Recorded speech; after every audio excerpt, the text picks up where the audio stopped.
Good afternoon. I hope everybody is doing well. Now that I've had a break from vacation and moved here to South Milwaukee, I'm excited to get back with you and get going on things. Usually on Mondays, I do book recommendations, and I ordered a book that was recommended in the Christian Century magazine. The book is called On Inhumanity, Dehumanization, and How to Resist It. And it's written by David Livingstone Smith. Looks like that. So far, this is an excellent book, and I think here at Trinity we will use this for a book read for the coming year, maybe January through to the spring. And I was thinking about this in relation to the election that we had, how divided our country has become over this election, all the different aspects of it that actually lead us to dehumanize one another.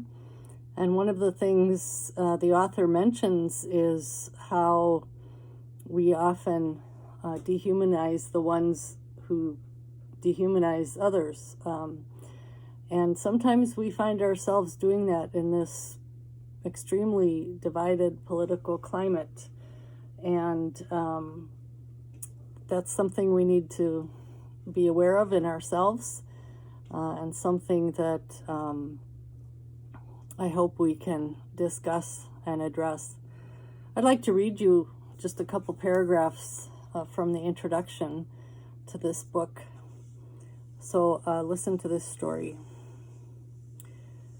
There is a brutally poignant Jewish joke, one that stabs you in the heart rather than makes you laugh, about Sol, the village idiot.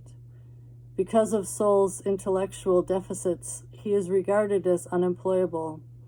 But the village rabbi, undeterred, creates a job for him. Sol's job is to sit on a chair on the outskirts of the shtetl and wait for the Messiah to arrive. One day, a traveler approaches, and seeing Sol sitting there all alone, staring intently into the distance, the traveler asks him what he's doing. "It's my job," says Sol. "I'm waiting for the Messiah. The pay is bad and the hours are long, but it's steady work." Perhaps I'm a fool like Sol, because despite my pessimism, I am nonetheless hopeful that we may be able to see our way through to making a more humane world and fashion a future that is less hideous than the nightmare of our past. In the coming Sundays, we'll be hearing gospel stories and parables about the coming of the kingdom of God.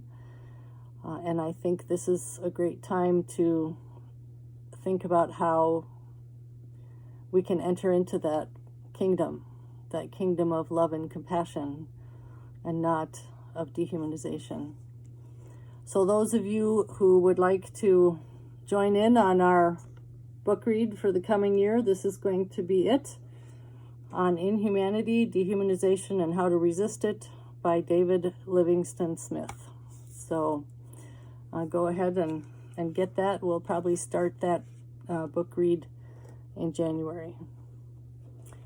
So I wish you all well today, and I wish you God's peace, and I wish you the patience and the understanding to listen to one another in this divided climate, and also to seek out God's compassion and love as we see the rise in COVID-19 cases. God be with you, and I'll see you tomorrow for Kid Tuesday.